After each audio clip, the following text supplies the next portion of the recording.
So if you feel a little bit like you're in yeshiva again, some of you are actually still in yeshiva, but the concept of a Yarchei Kallah is exactly that. It's people who were in yeshiva, now they're working, but twice a year before Yom Tovim, before Pesach, and before Tishrei, we come back to yeshiva to learn the inyanim, the halachas of the Chag, and that's what this is all about. So if I heard a few people saying, I feel like I'm in yeshiva again, that's exactly the point. So let's start with the Pasuk. The Pasuk says in Parshas Bo, Ach Bayom, it says that Shivas Yomim, for 7 days, Matzos Tochelu. You are familiar with these psukim from the Gemara in Daf Dalet. For 7 days you should eat matzah. Ach Bayom Arishon Tashbisu, Se'or Mibotechem. But on the first day, Tashbisu, Se'or Mibotechem. Tashbisu. So the first question someone asked was, I have a silly question. What does Tashbisu mean?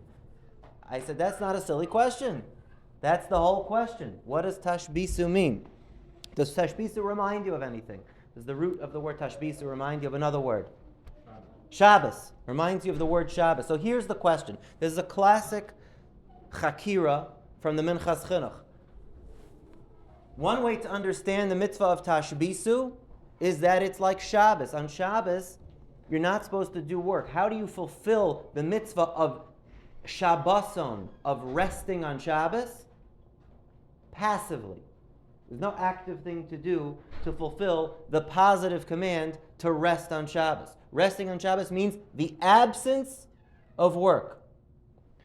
That's called shev va'al ta'aseh. Sit and don't do. Shev al ta'aseh, if you say it like we say it in yeshiva.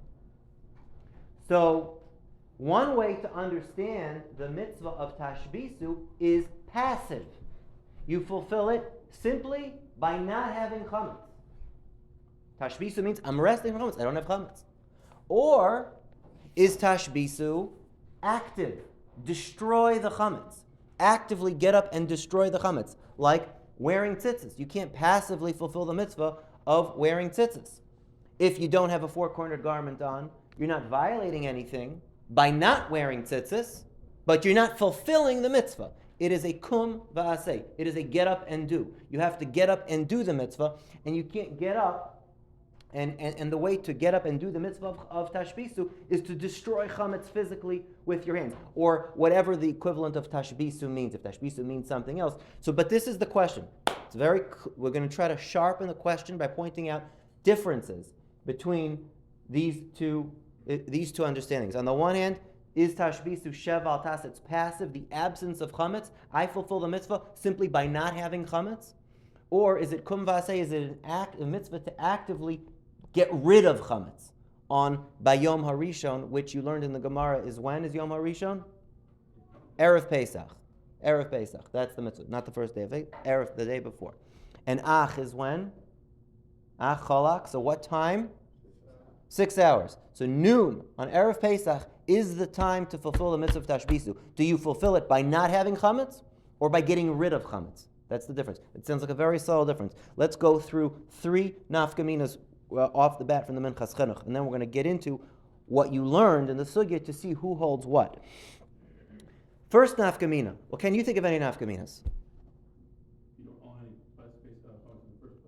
If you don't own chametz in the first place, do you fulfill the mitzvah? Do you need to have chametz on Erev Pesach so that you can get rid of it?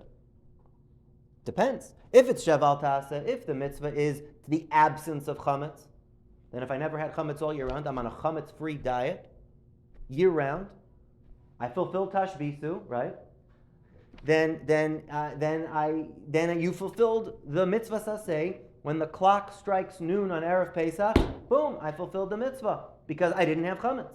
What do you mean I didn't get rid of chametz? The mitzvah wasn't to get rid of chametz, it was to not have chametz. I didn't have chametz. But if the mitzvah is kum v'aseh, it's to actively destroy chametz, you need to have chametz on Erev Pesach so that you can fulfill it and destroy it.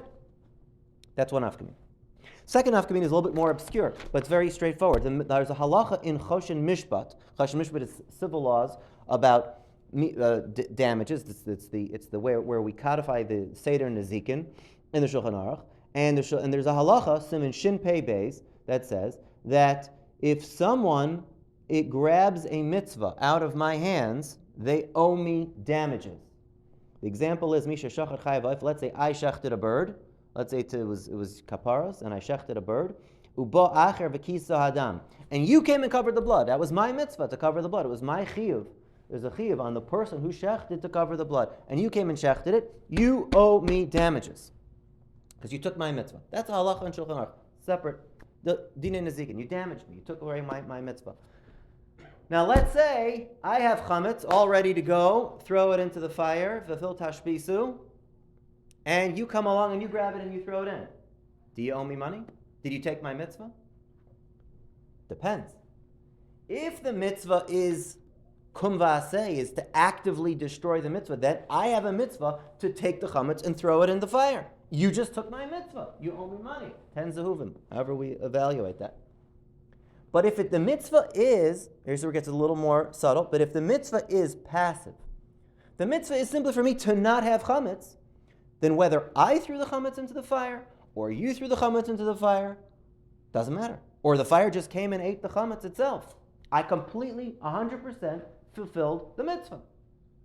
I didn't lose anything else. So you don't owe me a dime in that case. Third nafkamina.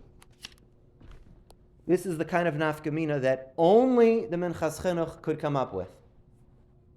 It's going to get a little bit complicated, but not too bad. These are the kinds of hypotheticals that are classic Minchas Chinuch.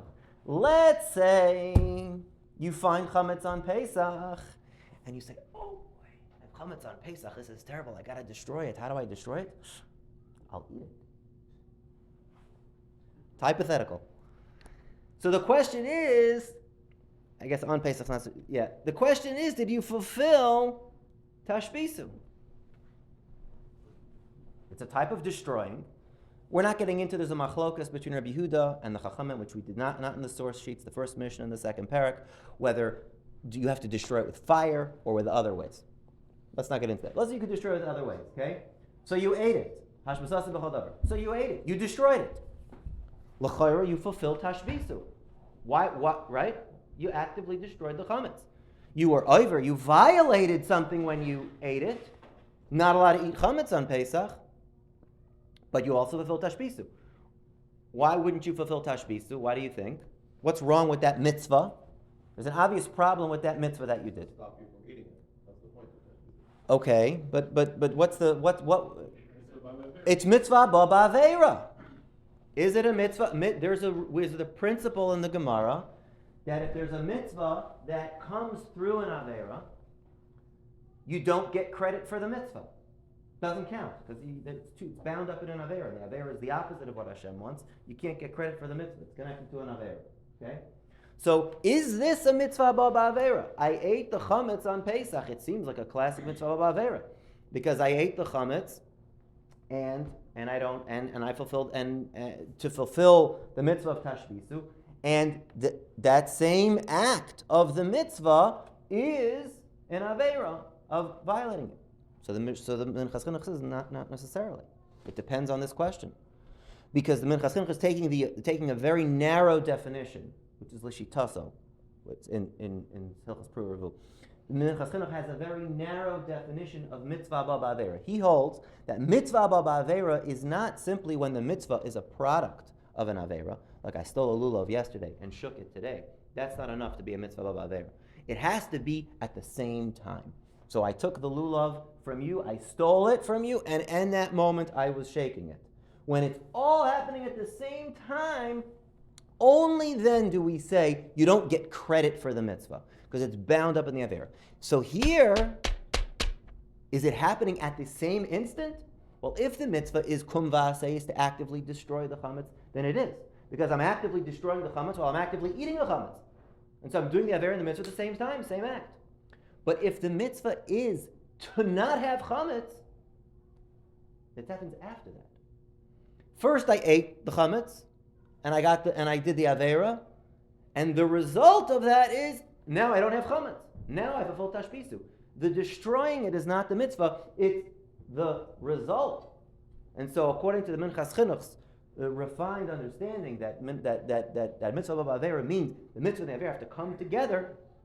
You would be able to say that this escapes that problem, and you would get credit for the mitzvah of tashbisu, even though it is built on the shoulders of an avera. But since it's not happening exactly the same time of the avera, just because it's so interesting, I'll throw in Where do we see the Minchas Chinuch has this narrow shita of mitzvah avera? It's in Hilchas Pru, where he has another classic hypothetical that only comes up in the Sefer like Minchas Chinuch, but it is actually in the Ramah, which is, the question is, there's a mitzvah to have children, there's a prohibition against marrying a relative or one of the arayas, or an Eishes Ish.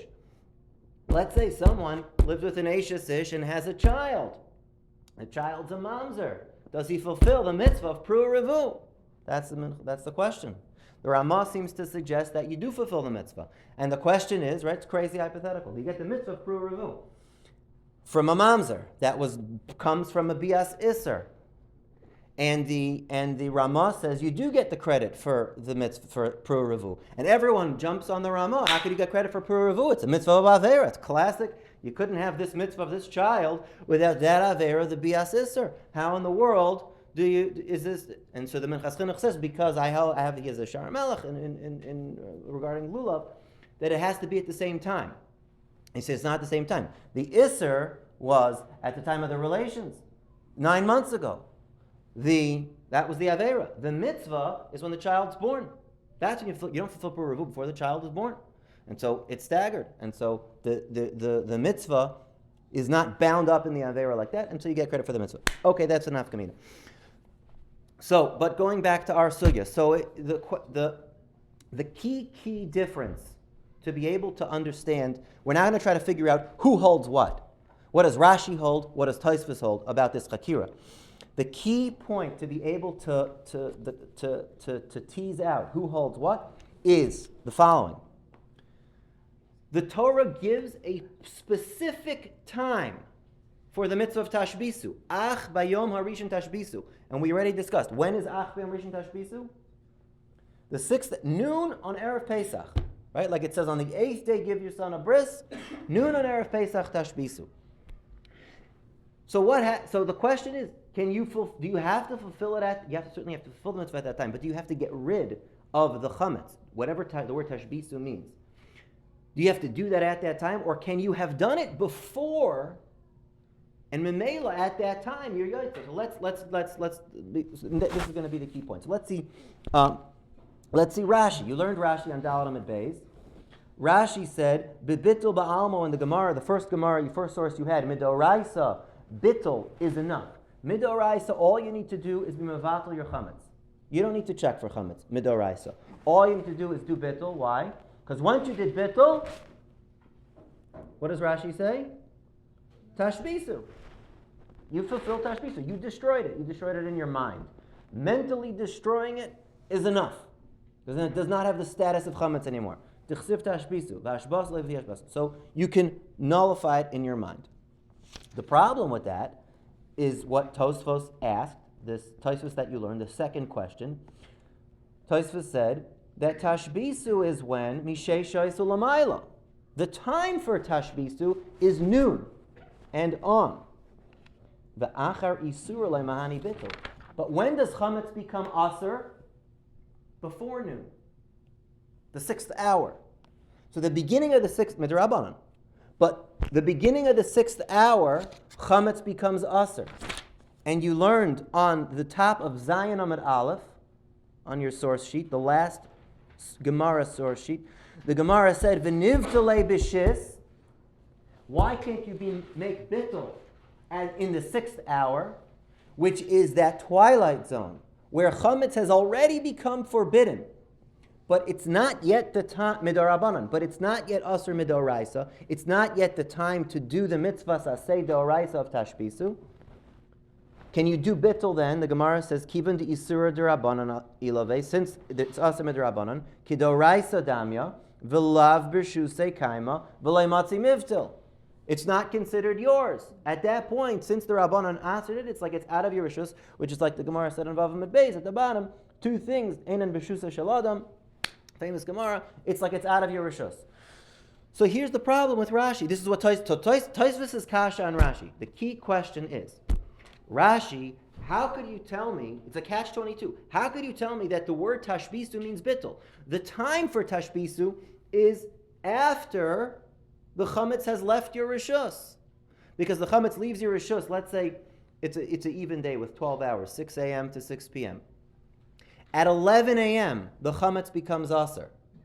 And once that happens, lav b'rshusei kaima, it's no longer mine, v'lai matzi mavtil, and I can't do bittul. I can't be mavatal chametz, that's not mine. I can't nullify your chametz. I can nullify my chametz. I can say, it means nothing to me. I can't say that about your chametz. I can say it about my chametz. So once my chametz has left my reshus, once it's 11 o'clock, I can't do bittul. I missed the boat. But the time for bittul is at 12. So how do you ever have the case of bittul according to Rashi? Tashbisu says a strong kasha, no answer. Tashbisu has to come to say a whole different solution. Do you know what that must be? Says the Minchas Chinuch. What does Rashi hold? It's sheval tasa. You don't have to actively do bittul at 12. You can do bittul at 10 or 9 or the night before. And that way, when the clock strikes 12, you will fulfill Tashbisu because you don't have chametz anymore. It's passive. See, that's the key point. Because it's sheval tasa, the time doesn't mean anything. Because I can fulfill the mitzvah in its time simply by passively not having chametz. According to Rashi, would woman be chayav Tashbisu? You mean because it's a... No, No, it's a good question. We're not saying that. It is absolutely zman. It's a separate question about if they would be chayav in it because it's connected to the lav of lo yara. But meaning, we're not saying that according to Rashi it's man grama. It is man grama. they can do it the whole year. No, but you only fulfill Tashbisu at that moment. But you can fulfill it passively, which means that practically there's no time. There is a time. The time is noon on Erev Pesach. But as long as, since it's sheval tasa, the fulfillment of the mitzvah is by not having it. So if you did the actions that you needed to do to remove it from your domain before 12, then as long as when 12 comes, you don't have it, you fulfilled it then. As opposed to if it's kum va'aseh, if it's active, the pasuk says, on the 8th day, give your son a bris. You can't give him a bris on the 7th day. Mitzvah is not that on the 8th day he should have a circumcision. He should be circumcised on the 8th day. You can't fulfill it by doing it early. So Tosfos, who asked the question and has no answer, and Tosfos ends up saying that bittul that the Gemara is talking about here has nothing to do with Tashbisu. Tosfos says, right? Bittul has nothing to do with Tashbisu. Tosfos says bittul is simply hefker. It's out of your reshus. And therefore, you don't have chametz in the first place. There's nothing to get rid of. But in other words, Tosfos, who had that kasha on Rashi, Tosfos holds that it's kum va'aseh. Tosfos holds that it's active. And that's why he had that kasha on Rashi. Because he's saying, Rashi, I don't understand. You have to actively do whatever you define Tashbisu to be. You have to do that at Bayom HaRishon, at noon on Erev Pesach. And if you define Tashbisu as bittul, it's impossible. So it has to be that's not what Tashbisu means. And so it seems as a machlokas, Rashi and Tosfos. That Rashi holds that Tashbisu is, if you hold Tashbisu is bittul like Rashi, then it has to be you hold it's passive, it's sheval tasa, because of Tosfos' kasha. Because otherwise there's no way to do it at the time. Because it's a catch-22. It's impossible for me to be mevatel chametz at noon. So how could I fulfill Tashbisu by being mevatel chametz? It must be I fulfill it by passively having been mevatel it earlier. And that seems to be the Rambam too. The Rambam learns like Rashi. The Rambam, and there's two things in the Rambam that give us this clue. The Rambam says in Perek Beis Halacha Beis, which is the last page in the source sheets, he says, Umahi, two things. He says, let's do Halacha Beis first. Halacha Beis is Umahi Ashbasa Zu Amor B'Torah. What's Ashbasa? He she'yivatelachametz milibad. It's what Rashi says. The Rambam learns like Rashi that what's the definition of Tashbisu? Bittul, this mental nullification. And it works out perfectly because the Rambam in the Halacha before, says mitzvah saseh lahashbis hachametz. It's a mitzvah saseh to be mashbis chametz when? Koydem zman Yisura. Before the time. Before the time. Why do I mean before the time? At the time. At the time when the pasuk says, the Gemara has all these drushes, you learn through some of them. The Rambam is working out. L'shitasai, the Aleph and Beis works out. It's because you hold Tashbisu is bittul. You can't do bittul bismani surah, like Tosfos' kasha. You can't do bittul at noon, because once it's already 11, it's asr and it's out of your rishus, so you can't. So the only way to do Tashbisu is before. So the Rambam is learning like Rashi. We'll do one more nafkamina. One more nafkamina between Rashi and Tosfos, which would be, and this is based on the other Rambam that you have, the third Rambam in Parak, the third halach in Parak Aleph. The Rambam said, Eino loke mishum lo yerav lo yimatzeh. He says, talking about so the pasuk says, you're not allowed to see chametz on Pesach, you're not allowed to find chametz on Pesach, and instead tashbisu, you should destroy it. And the Rambam says, Eino loke, you don't get malchus, ella imkain, unless kana chametz b'Pesach, unless you actively bought chametz on Pesach.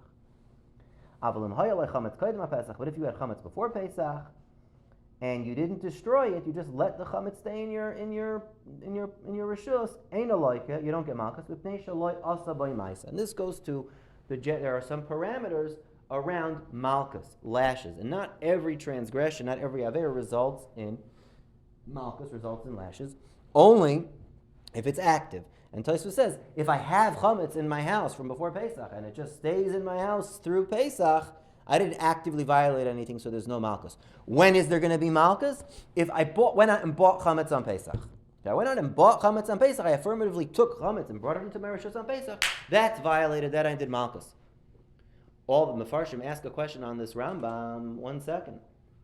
You should never be able to get malchus for lo yira and lo yamatzeh, for bal yira and bal yamatzeh, because we have another rule, another exception to the general rule of malchus, which is lav hanitik la'aseh ein loiken alav. What does that mean? It's a Gemara, it's a Mishnah in Chulin, the second to last Mishnah in Chulin, that if you have, let's say the Mishnah is talking about nosar. So you're not allowed to leave your kachim over past 1 day or 2 days, depending on what carbon it is. And the pasuk says you're not allowed to do that. Lo yisoisiru mimenu ad boker. You're not allowed to leave any of this meat over till the morning. And then the pasuk says, v'hanoi. That's a loisase. Lo yisoisiru. And then the pasuk says, v'hanoisiru mimenu ad boker.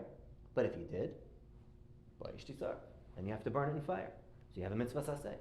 So that's called a lav that is attached to an aseh. It is fixed by an aseh. You're not allowed to do the lav, but if you did it, here's how to fix it. And the language of the Mishnah in Chulin, Kuf Mem Aleph, is kol mitzvahs lois aseh sheyesh ba kum aseh ein loiken alav. The Torah is telling you what the solution is. The solution is do the aseh. The solution is not get malchus. The solution is do the aseh.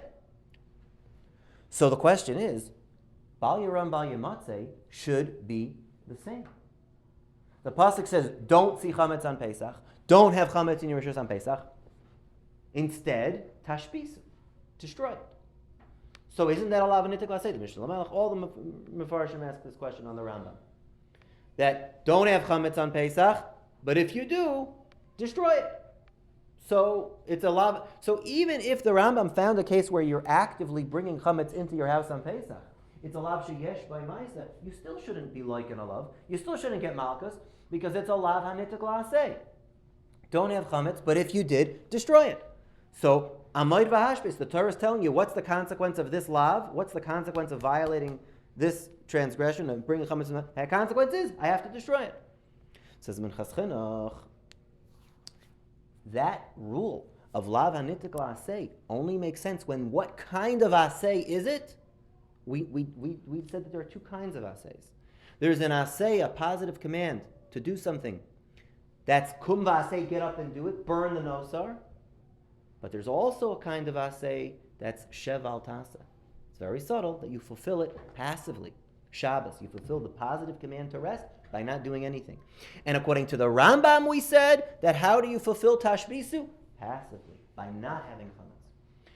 That, you can't say lav hanitik la'aseh there. The Torah is saying, don't have chametz in your house on Pesach. And if you did, don't have chametz in your house on Pesach. It's not saying if you did, go ahead and destroy it, because it's not kum v'aseh according to the Rambam.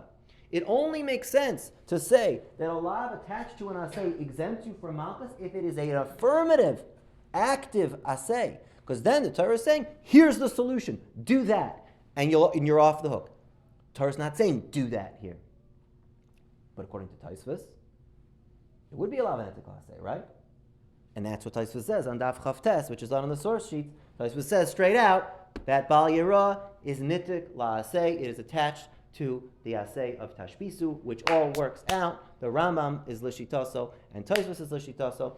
If you hold that it is a kum v'aseh, that it is positive, an active thing, then it's nitik la'aseh, kum v'aseh, and then you're not going to get malchus. But the Rambam holds you would get malchus because he holds that it is shev ve'al tasa. Now, me'ikar hadin, we hold like Rashi, like the Rambam, the Tur seems to all follow like this, which means that bittul is enough, it's passive, you don't have to do anything, but we're machmir to try to fulfill all the shitas. And if you look at the Mishnah Berurah in Siman Tov Mem Hey, he says, if you got rid of your chametz before the 6th hour, ein tzarech levayer. This is the Shulchan Aruch. You don't have to destroy anything. You fulfilled it passively. But the Mishnah Berurah says, mikol makom nachon linoheg. But it is proper to do what we all do. Our minig is to save a little bit. L'kaye mitzvahs hashbasa b'shah shisha, so that we could fulfill even the opinion of Tashbisu, that according to Tashbisu, you only fulfill Tashbisu if you actively destroy it. That's why we do that. It is because of this exact chakira, where the ikar hadin is we don't need it. We don't need to have the chametz in our house to destroy it because we fulfill it passively by not having. But to accommodate even the opinion of Tashbisu, we say the minig has developed that we all have chametz, leave a little bit to throw it out so that we're fulfilling that mitzvah. So you'll have extra kavanah when you're doing that on Erev Pesach this year to fulfill that mitzvah of the kum v'aseh. You fulfilled it last night by mimevatlet. You passively you don't have anymore, but actively you're now getting the credit of Tashbisu too. You have to wait to burn it until. I thought we use the rest of shakar. You just burn your chametz. So wait until the 6th hour. We usually burn it in the 6th hour. It's a good question that I'm not getting into now, which is, the Chinuch has this question on Tashbisu. It's hard for him to explain. He says, according to Tashbisu, I don't understand. Because the time to destroy it is noon. And we burn chametz at 11. Right. And so you're never fulfilling it in the time. And so how could the Chachamim, his question is, I understand that the Chachamim wanted to make a siyag, but how could we make a siyag that's going to prevent you from ever fulfilling the mitzvah of the Araisa? And he says, because it's a mitzvah that if you're not violating anything, but if you didn't have it, he has the whole answer. But that's ultimately, it's a hard question. The Gemara says, but we're talking about chametz and matzah and sheval tasa and kum v'aseh to leave you with a little bit of agarata, of the deeper meanings. There's a famous Gemara in Brachas. We have one more minute. That's all it should take. The Gemara says in Brachas that the different Amoraim, what they would daven at the end of their Shemona Esrei. And one of them said, Rabbi Alexandri said, Basar Dematzi, after he davened, he said, Ribbono Olam, the Master of the world, Gola Yadol Lefanacha. It's clear to you, that our will is to do your will. That's what we really want. Umi Ma'akev, and what stops us? Famous Gemara? Sa'or Sheba Isa, the yeast in the dough. That's the Yetzer Hara. So when the Gemara Pasuk says Tashbisu Sa'or Mi Batechim, it's the yeast, the chametz, that is stopping us, the Yetzer Hara. How is the yeast, the chametz, Yetzer Hara? Two ways. A passive way and an active way. How does something become chametz? You don't do anything. You sit on your couch. You're lazy. It becomes chametz. It rises. That's one aspect of the Yetzer Hara. It's atzlus. It's laziness. I know what I should do, but it's too hard. The other aspect of chametz is it puffs itself up. It's really nothing more than the matzah. It's just bread and water, flour and water. But it puffs itself up as if it's a big important thing. And that's the other drive of the Yetzer Hara, is people have gaiva, people have arrogance. I think I know better. And those are the two drives of the Yetzer Hara: the laziness, the sheval tasa, the not doing, and the gaiva, of doing. And that is how. And in both of those two, matzah is the antidote. Matzah, you have to have not laziness but zrizas, but alacrity, quick. and that's how it becomes matzah. It's not puffed up, but it's low and it's humble, and that is the way to get rid of the sa'ar shebeisa, both actively and passively. Tashbisu sa'ar mibatechem. Have a chag kasher v'sameach.